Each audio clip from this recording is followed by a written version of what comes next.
My fiancé said, "I've never loved anyone the way I love you." I'd just found the 3 other women he sent the exact same message to. I was at my fiancé Simon's apartment, his MacBook open in front of me, looking at flower arrangements for our engagement party that was supposed to happen in 2 weeks. And then a notification popped up in the corner of the screen. The message preview said it was from someone saved as Baby Girl 2, and the text read, "When are you coming over tonight? I miss you." I just stared at it. My brain didn't want to process what I was seeing because there had to be some explanation, right? Maybe it was a wrong number thing, or a joke, or something that made sense in a way I just wasn't getting. But my hand was already moving toward the trackpad, and before I could talk myself out of it, I clicked on the message. The thread opened up and I saw months of conversations. Months. Photos of Simon with another woman, smiling the same smile he gave me, holding her the same way he held me. And the words, God, the words were the same. You're my forever. I've never felt this way about anyone. I can't wait to build a life with you. Every single thing he'd whispered to me in the dark, every promise he made about our future, was right there on the screen, copy and pasted to someone else. My hands were shaking so bad I could barely scroll, but I kept going, kept reading, kept finding message after message that proved everything I believed was a lie. He called her his angel. He called me his angel too. He told her she was the only one who really understood him. He said the exact same thing to me last week. I felt like I was going to throw up, but I couldn't stop. I went back to his message list and saw other threads, other names, and I clicked on another one. This woman was saved as my queen, and the conversation was just as long, just as detailed, just as full of the same promises and pet names and plans for a future that apparently he was offering to everyone. She thought she was his only one. She was talking about meeting his family, about the apartment they were going to get together, about the ring he'd shown her pictures of. A ring. He showed her a ring. I checked the dates, and some of these messages were from the same days he was texting me, telling me he loved me, asking about our wedding plans. How did he keep track of all of this? How did he remember which lies he told to which woman? I found a third thread, this one from someone just labeled with a heart emoji, and it was the same thing all over again. Same sweet words, same future promises, same, "You're the only one for me" garbage that I had believed with my whole heart. 3 women, 3 separate lives he was living, and none of us knew about the others. I looked around his apartment and suddenly everything felt different.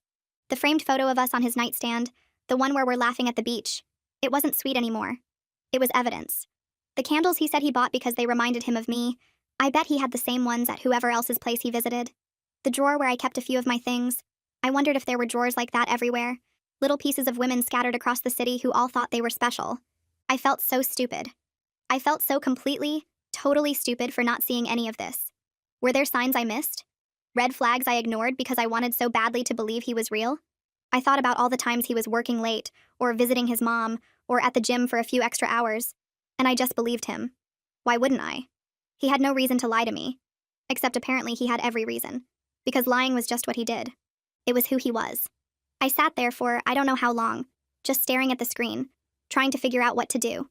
Part of me wanted to call him right then, and scream at him until my voice gave out. Part of me wanted to throw his laptop against the wall and break everything in his apartment and make him feel even a tiny bit of the hurt I was feeling. But another part of me, the part that had learned to think before acting, that part knew I needed more. I needed to understand how deep this went. I needed to know who these women were, and how long this had been going on, and whether he'd done this before. So I did the only thing that made sense. I took screenshots. Every message, every photo, every lying promise he made to every woman he was playing. I sent them all to my own phone, one after another, building a file of proof that he couldn't deny or explain away. My heart was pounding so hard I could hear it in my ears, and my hands were still shaking, but I made myself keep going until I had everything. Then I cleared my search history, closed all the tabs, and put the laptop back exactly where I found it. Screen angled the same way, browser open to the same flower website I'd been on before everything fell apart. I stood up and looked around his apartment one more time. The place where I'd felt so safe, so loved, so sure of my future. Now it just felt like a trap I'd finally escaped. I grabbed my purse and walked out, closing the door behind me like nothing had happened. He would come home later and have no idea that I knew. He would text me goodnight and call me his angel, and I would have to pretend everything was fine. Because I wasn't ready to confront him yet. I needed to find out who these other women were. I needed to see if they knew about each other, about me, about any of this. And I needed to figure out how to make sure that when I finally exposed him, he wouldn't be able to talk his way out of it like I knew he would try to do. Simon was good at lying. He'd proven that. But I was about to get very good at finding the truth. So after discovering Simon's triple life, I knew I couldn't just scream at him and watch him spin another perfect lie. I started reaching out to the other women, one by one, using fake accounts at first to feel them out.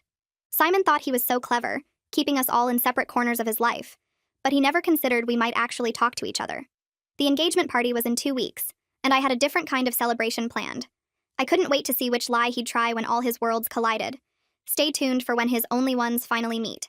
The first woman I reached out to was Angelina, the one Simon had saved as Baby Girl 2 in his phone. I created a fake social media account and found her through the photos Simon had in their message thread, matching her face to a profile that was public enough for me to send her a message.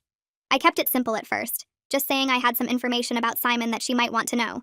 Her response came back fast, and it was exactly what I expected. "Who is this?" she wrote.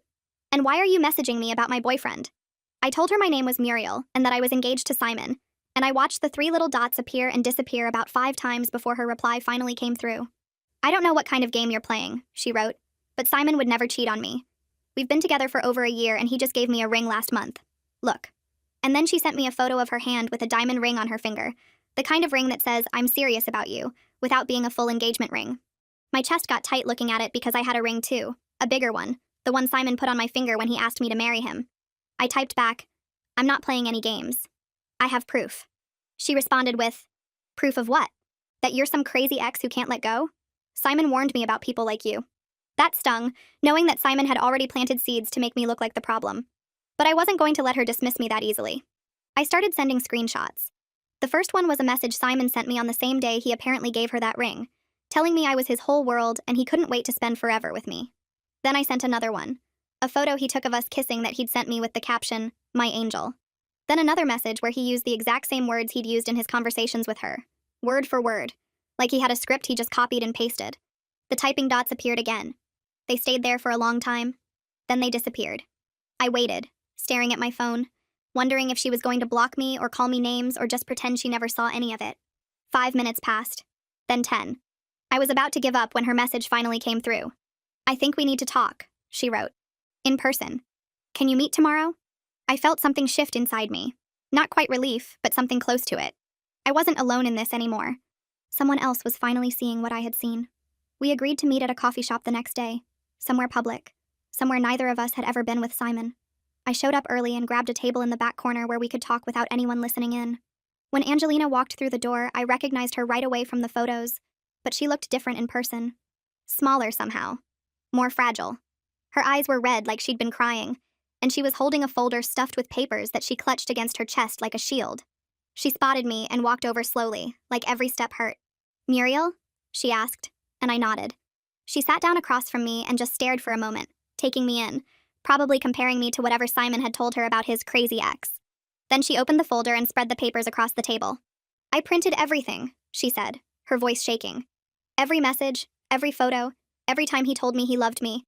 I stayed up all night reading through it and matching it to what you sent me." I pulled out my own phone and opened my screenshots. For the next 3 hours, we sat there comparing lies. It was like putting together a puzzle where every piece was a different way Simon had hurt us. He told her he wanted to have kids with her. He told me the same thing. He said his favorite memory was the first time they danced together in her kitchen. He told me his favorite memory was the first time we danced together in my living room. Same story, different woman. He even used the same jokes, the same compliments, the same little romantic gestures that I thought were just for me.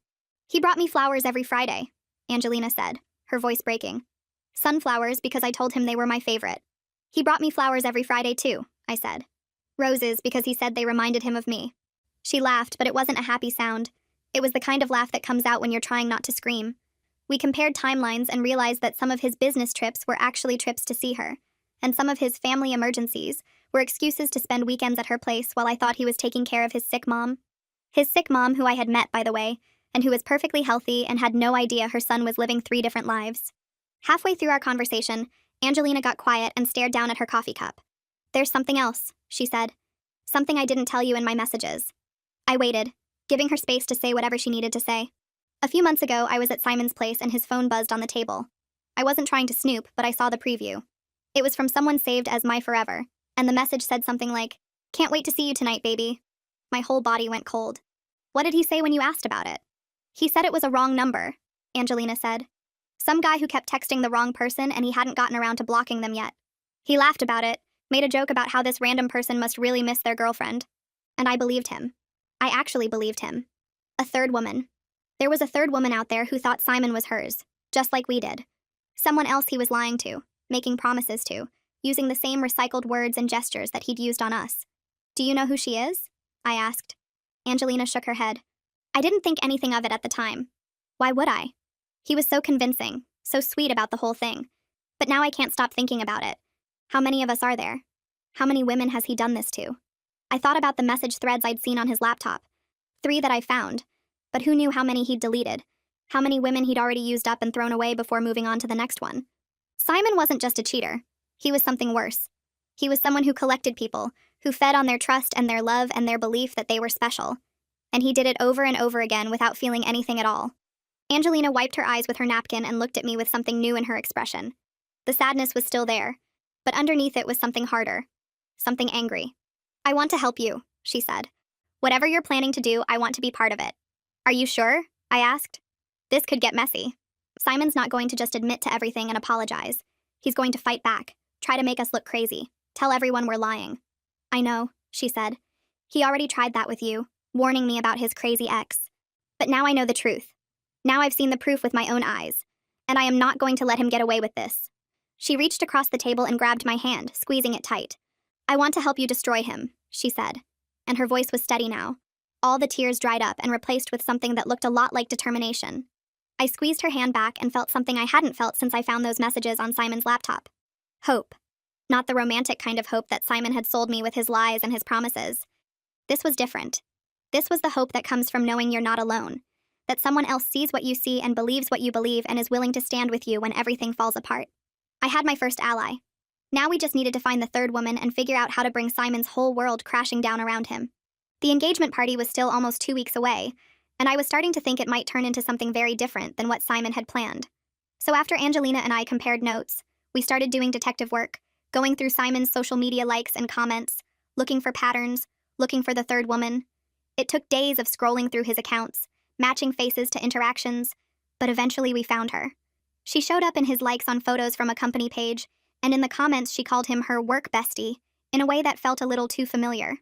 Simon was still texting me every night, still calling me his angel, still acting like everything was perfect between us, completely unaware that his house of cards was about to collapse. He thought he had us all fooled, each of us grateful for crumbs while he feasted on our trust. The engagement party invitations had already gone out to his family, his friends, everyone who believed he was this perfect, devoted man. I couldn't wait to give them all a real show. Next up was meeting the woman Simon swore was just his co-worker friend, and when we finally reached out to her through a private message, she was suspicious at first, just like Angelina had been. But something about the way we explained things must have gotten through to her, because she agreed to meet us at the same coffee shop where Angelina and I had our first conversation.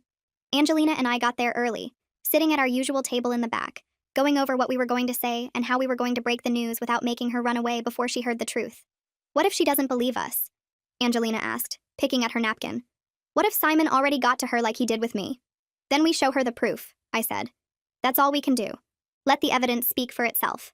We waited, watching the door, and when it finally opened and a woman walked in looking around nervously, I knew it was her. But then she turned to the side and my whole body went still because she was pregnant. Really, obviously pregnant, with a bump that looked like she was about 5 months along. I grabbed Angelina's arm and whispered, "Oh my God." Angelina followed my gaze and her face went pale. "No," she breathed. "Please tell me that's not her." But it was. The woman spotted us, recognized us from the descriptions we'd given her, and walked over slowly with one hand resting on her belly like she was protecting what was inside. She looked tired, the kind of tired that goes deeper than not getting enough sleep, and when she sat down across from us, I could see her hands were shaking. "You're Muriel?" she asked, looking at me. "And you're Angelina?"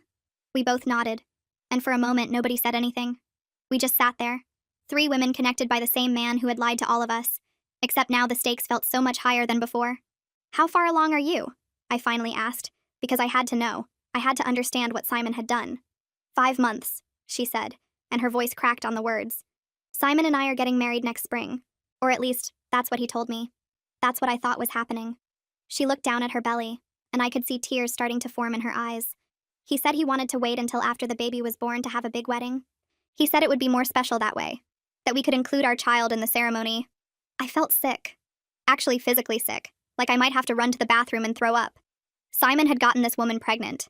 He had promised her a wedding, a family, a future, all while he was engaged to me and dating Angelina, and who knew how many others before us. "I'm so sorry," I said. and I meant it more than I'd ever meant anything. I'm so sorry we have to show you this. I pulled out my phone and started showing her the screenshots. The same ones I'd shown Angelina. The proof of all Simon's lies laid out in messages and photos and promises he made to each of us. She looked at the screen and her face changed, going from confused to hurt, to something that looked like her whole world was falling apart right in front of her. No, she whispered. No, this can't be right. He said you were his crazy ex who wouldn't let go. He said you kept stalking him and making up stories because you couldn't accept that he'd moved on. She pointed at me, then at Angelina. And he said you were his unstable cousin who had mental problems and made up lies about him for attention. Angelina let out a bitter laugh. His cousin? He told you I was his cousin? He said you had issues, the woman continued, her voice getting higher and more frantic.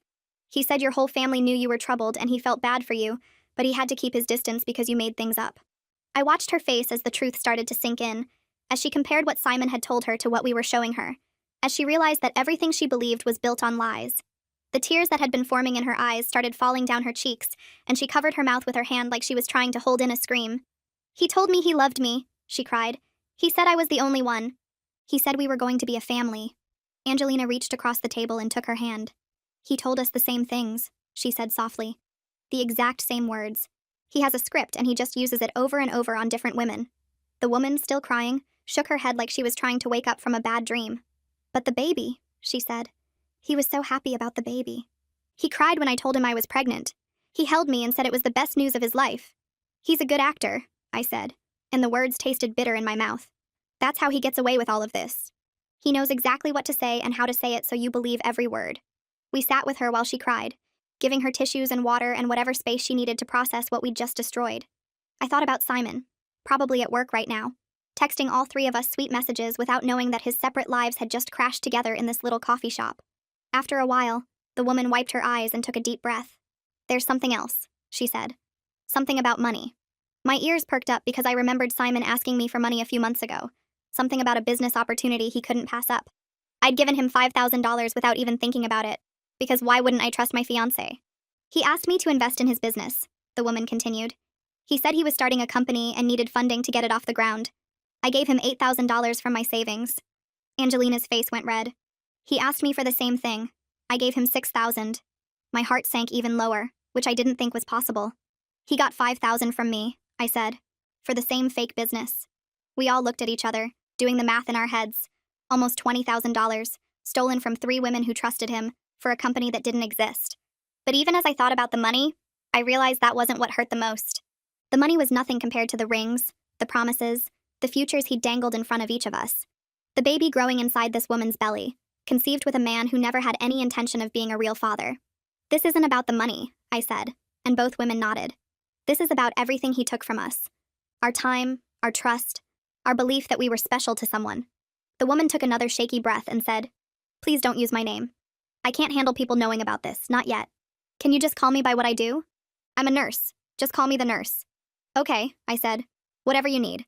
The nurse looked at us with red, swollen eyes and said, There's one more thing. Something that doesn't make sense now that I know all this. She paused, collecting herself. Simon told me his whole family was dead. His parents, his brother, everyone. He said they died in a car accident when he was 20, and that's why he was so desperate to start a family of his own. He cried when he told me about it. I held him for hours while he talked about how alone he felt in the world. I stared at her, my mouth literally hanging open. His family is alive, I said. His mother is coming to our engagement party. I've met her probably a dozen times. I've had dinner with his brother and his brother's wife. They're all very much alive. The nurse's face went through about 5 different emotions in the span of 3 seconds, from confusion to disbelief to horror to rage to something that looked like complete emotional shutdown. He told me they were dead, she repeated, like she couldn't quite believe what she was hearing. He told me he had no one. He made me feel like I was going to be his first real family since the accident. There was no accident, Angelina said. His mom makes him pie every Sunday. I've seen the photos on his phone. The nurse put her head in her hands and just stayed there, her shoulders shaking with silent sobs. I looked at Angelina and we shared a moment of understanding that went beyond words. Simon wasn't just a cheater. He wasn't just a liar. He was something darker, something that invented dead relatives and fake tragedies to manipulate women into feeling sorry for him. What kind of person does that? What kind of person cries about imaginary dead parents to trick a pregnant woman into trusting him more?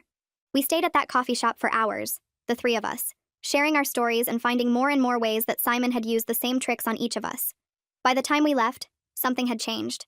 We weren't just three victims anymore. We were something else. Something united. On the walk to our cars, I pulled out my phone. We should make a group chat, I said, so we can plan together without using those fake accounts I set up. We need to be able to reach each other fast if anything happens. The nurse nodded, still looking shell-shocked but stronger somehow. The engagement party, she said.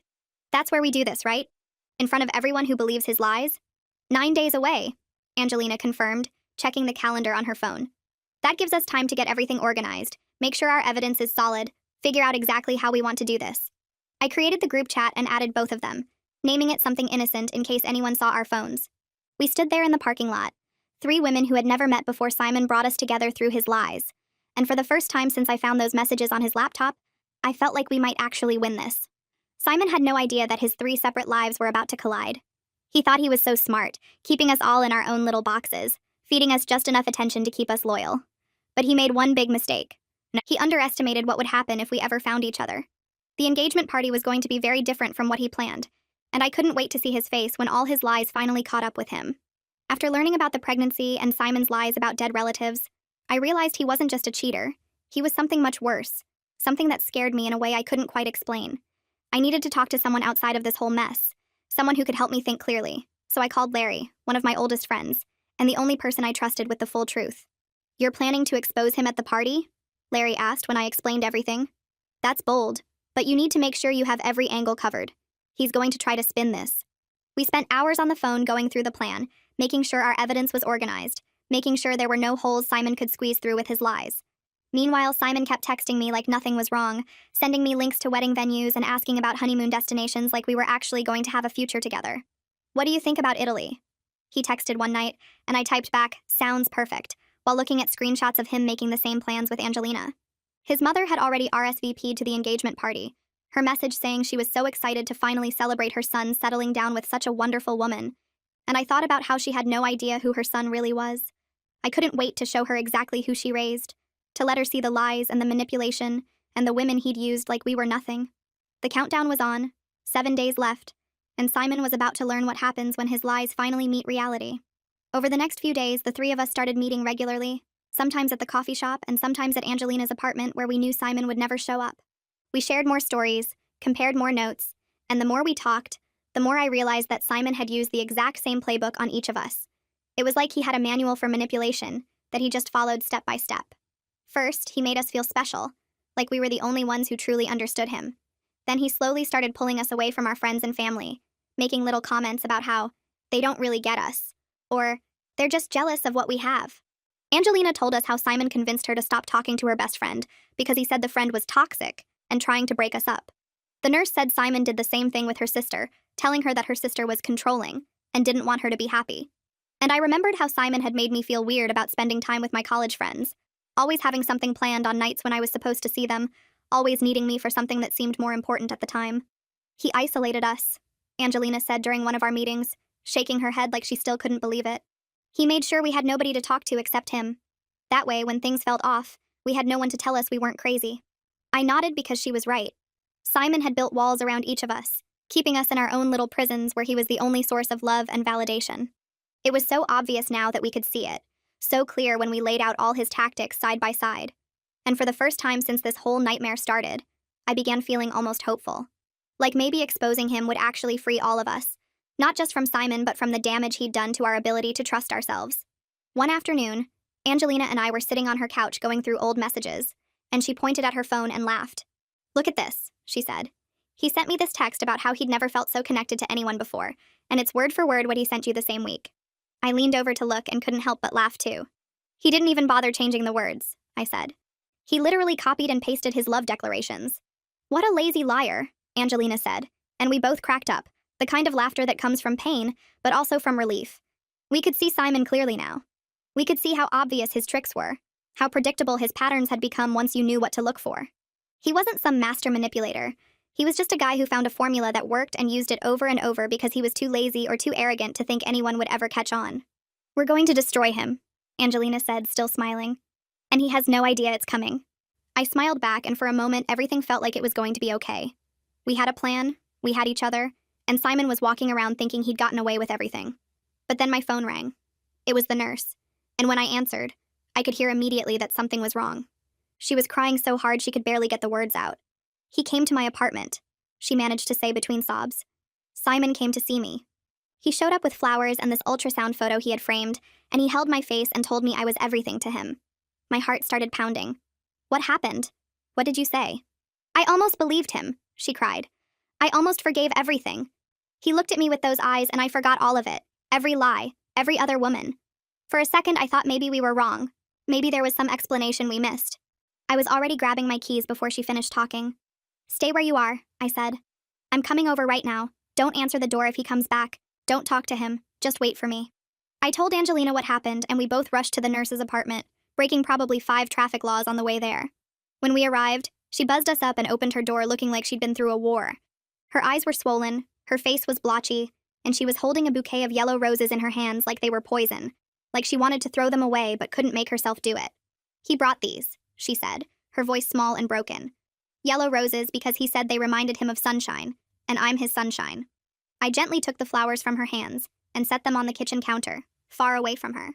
Angelina guided her to the couch and we sat on either side of her, close enough that she could feel she wasn't alone. Tell us what happened, I said softly. Everything. She took a shaky breath and started talking. He just showed up. No warning, no text first. He knocked on my door and when I opened it, he was standing there with the flowers and the framed ultrasound and this look on his face like he was about to cry. He said he couldn't stop thinking about me and the baby, that we were the most important thing in his life, that he'd do anything to make this work. She paused, wiping her eyes with the back of her hand. And then he held my face in his hands, really gentle, and he looked right into my eyes, and he said, "You're my whole world. I've never loved anyone the way I love you." And I swear, in that moment, I forgot everything. I forgot you two existed. I forgot the screenshots and the other women and all the lies.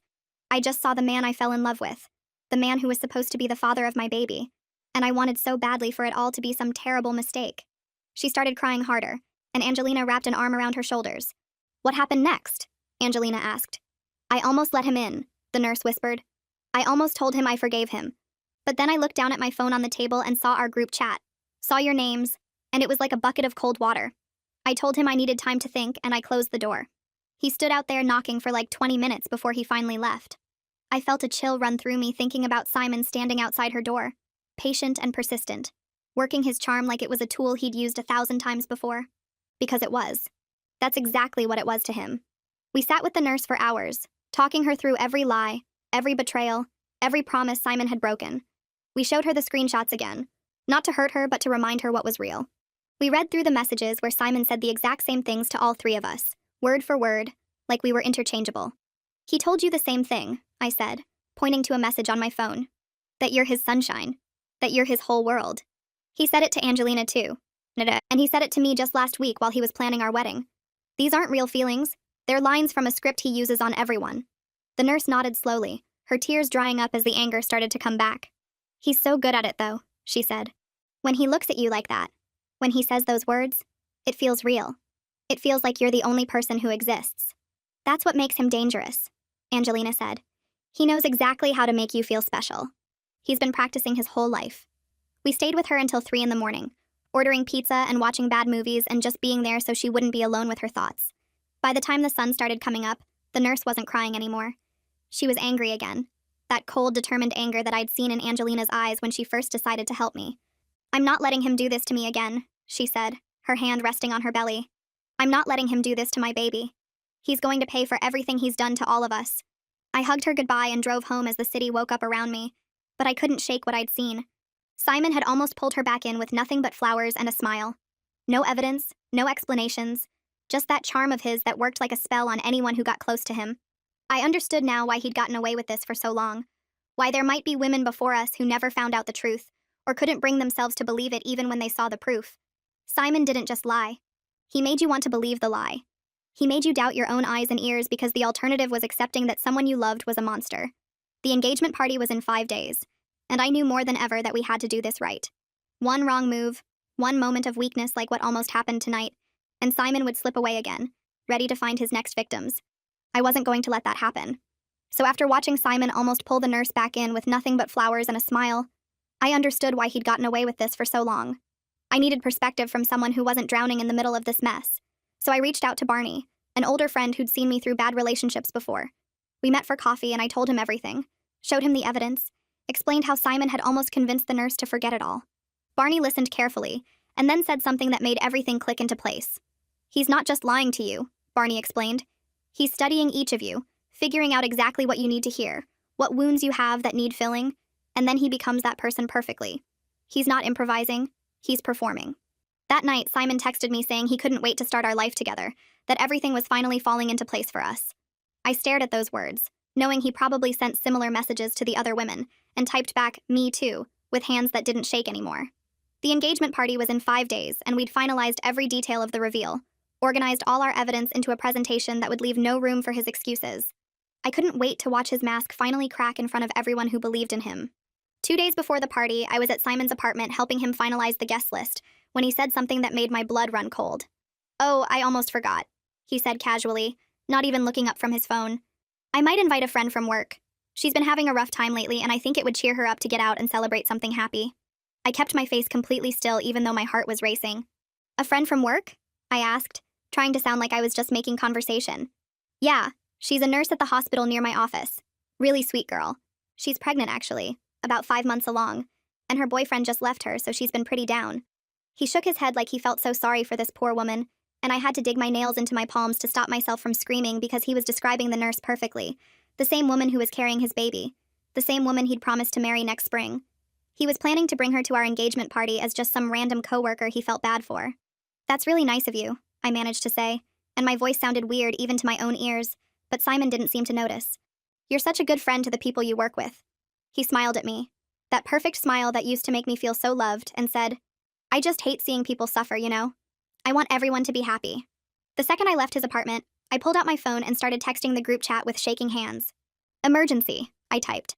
"Simon is planning to invite the nurse to the party as a work friend.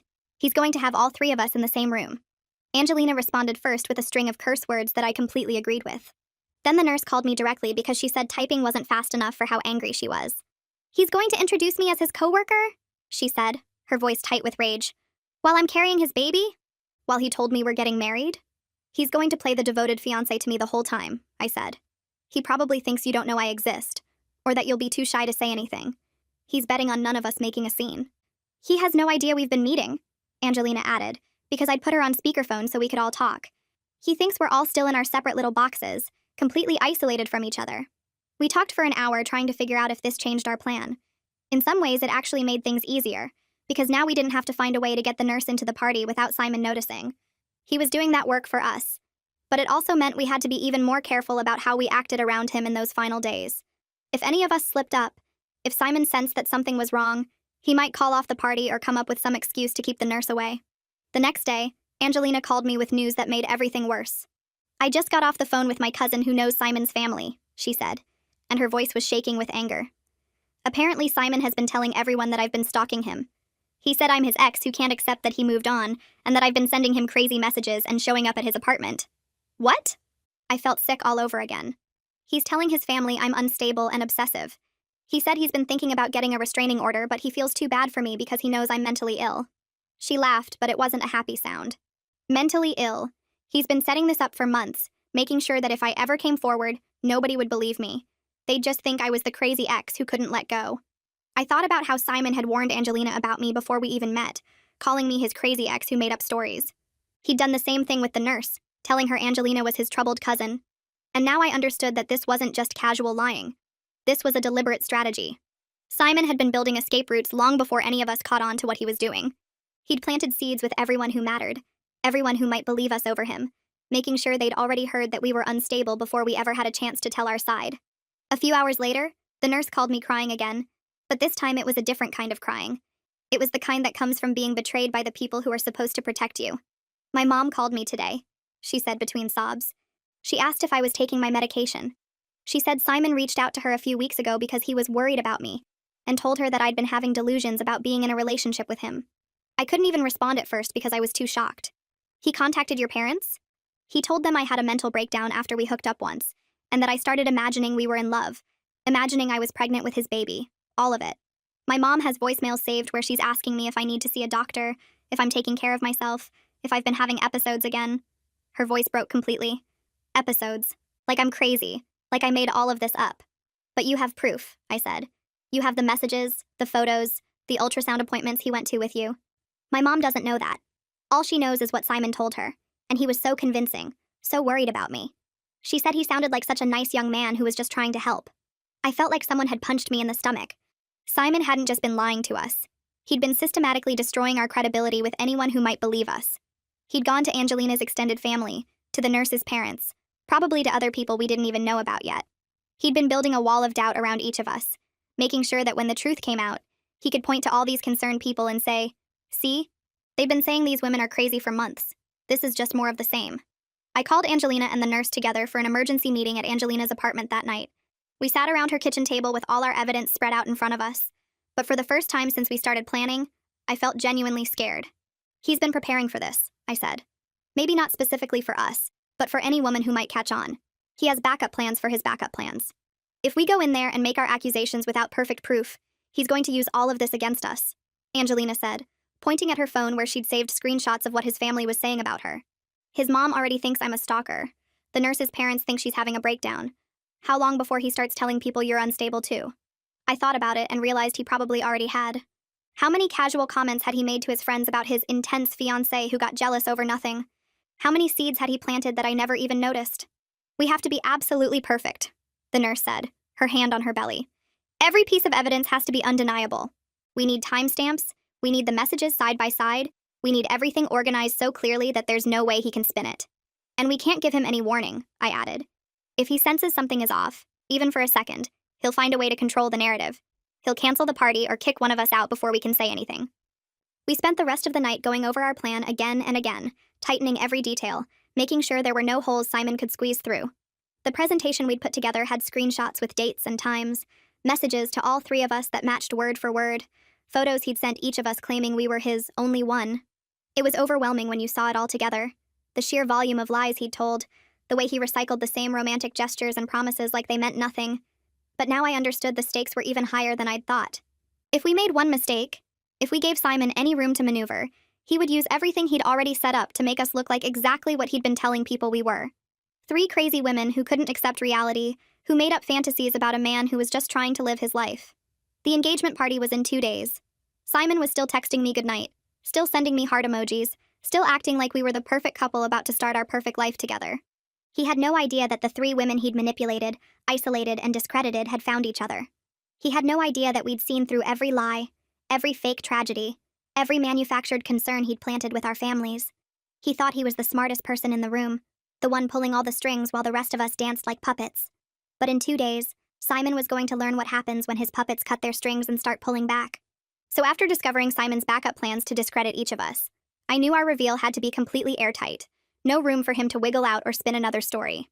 Larry came over that night and helped me organize all the evidence into a real presentation, something we could show on a screen so everyone could see it at once. We put together screenshots with timestamps showing exactly when Simon sent the same messages to all three of us, matching promises side by side, photos he sent each of us claiming we were his only one. Simon called me that night, the night before the party, and his voice was so soft and sweet when he said he couldn't believe he'd found someone like me, that I was everything he'd ever wanted. I almost felt sick listening to those words because I knew now they were just recycled scripts, lines he'd used on every woman before me and would probably use on whoever came after.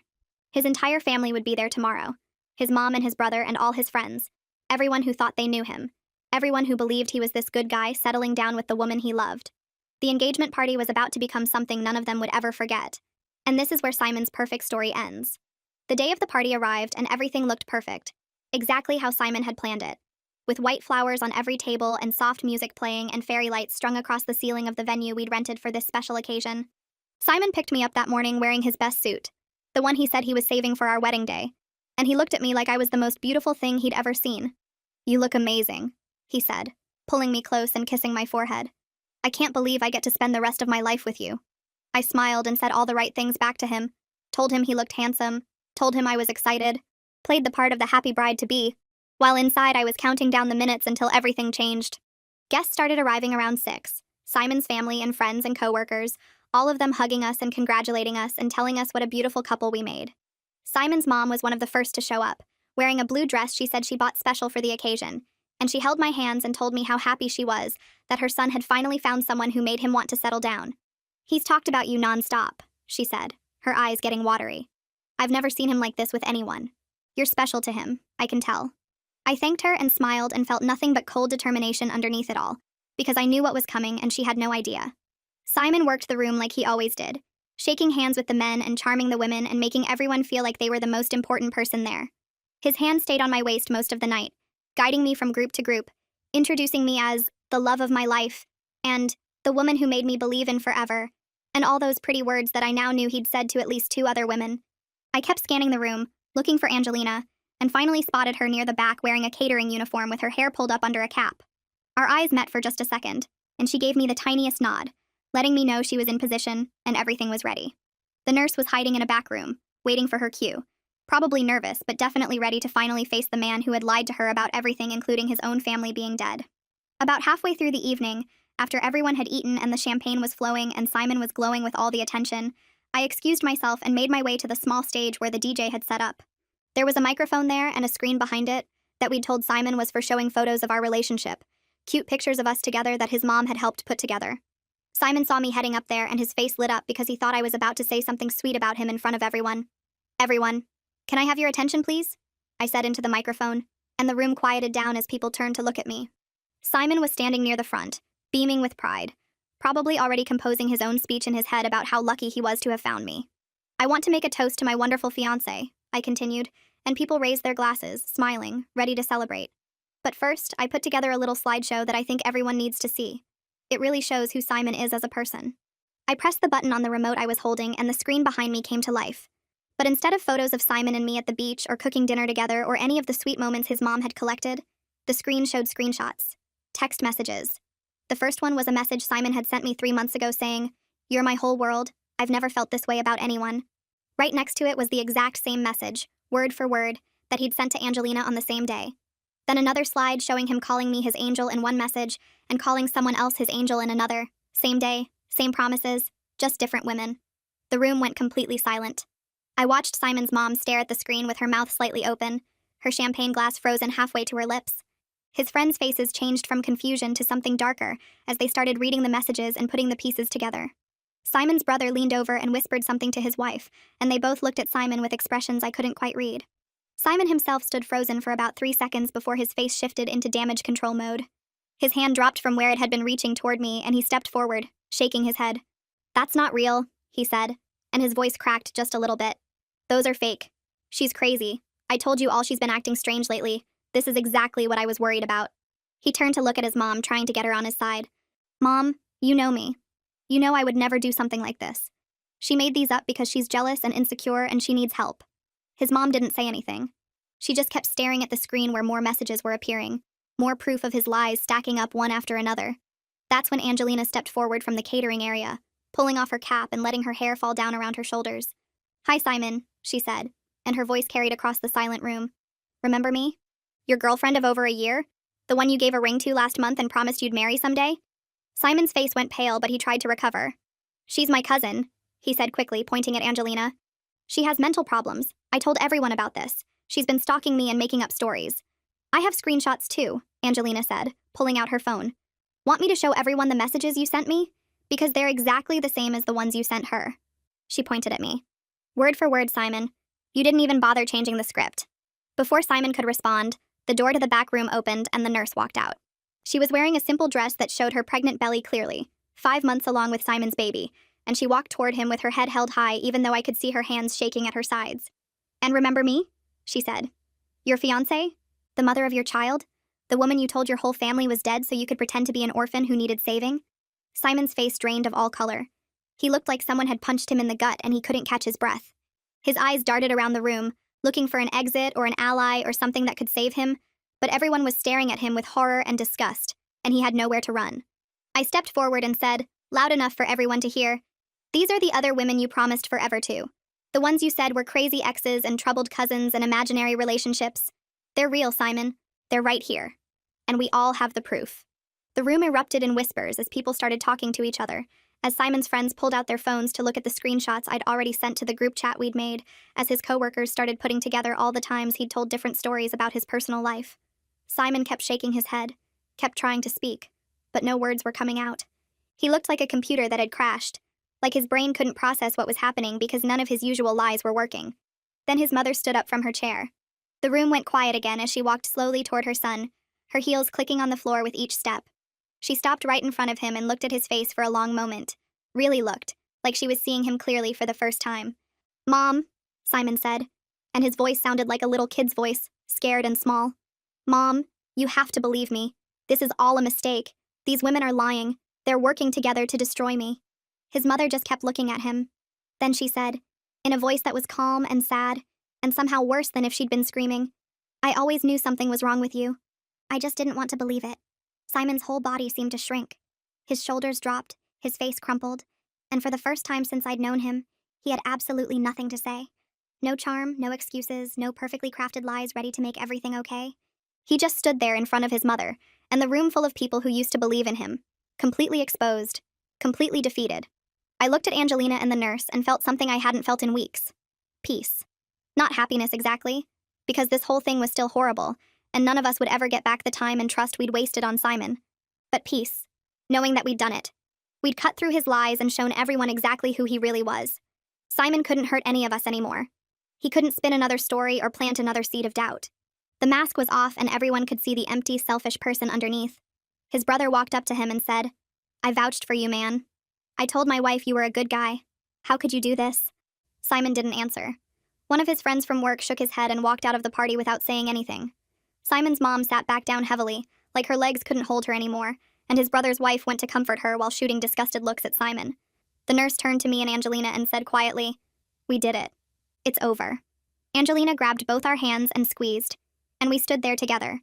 3 women who had been strangers before Simon brought us together through his lies, now connected by something stronger than anything he could have understood. Simon finally found his voice, but it came out weak and broken. "Muriel, please," he said, looking at me with those eyes that used to make me melt. "You don't understand. I loved you. I love all of you. I have so much love to give. I couldn't choose." I laughed, and it wasn't a nice laugh. "That's not love, Simon. That's greed. You didn't love any of us. You loved what we gave you, the attention, the money, the feeling of being special. But you never actually cared about us as people." He opened his mouth to say something else, but his mother cut him off. "Stop," she said, and her voice was sharp now, angry. "Just stop talking. Every word out of your mouth is another lie, and I can't listen to it anymore." She stood up again and walked toward the exit, stopping to look back at Simon one more time. "Don't call me. Don't come to the house. I need time to figure out if I even know who you are." Then she walked out, and Simon's brother followed her, and one by one the guests started leaving, most of them not even looking at Simon as they passed. A few people came up to me and Angelina and the nurse to say they were sorry, to say they had no idea, to ask if we were okay. We said we would be. We weren't okay yet, but we would be, now that Simon couldn't lie to us anymore. By the end of the night, Simon was standing alone in the middle of the venue he'd rented for his engagement party, surrounded by empty chairs and half-eaten food and fairy lights that suddenly seemed sad instead of romantic. He looked small and pathetic, and nothing like the charming man who had swept me off my feet 2 years ago. I walked past him on my way out, and he grabbed my arm, one last desperate attempt to save himself. "Muriel, wait," he said. "We can work this out. I'll change, I promise. I'll be better." I pulled my arm away and looked him in the eyes one final time. "You don't even know what better means," I said. "Goodbye, Simon." And I walked out the door with Angelina and the nurse on either side of me, leaving him alone with the ruins of every lie he'd ever told.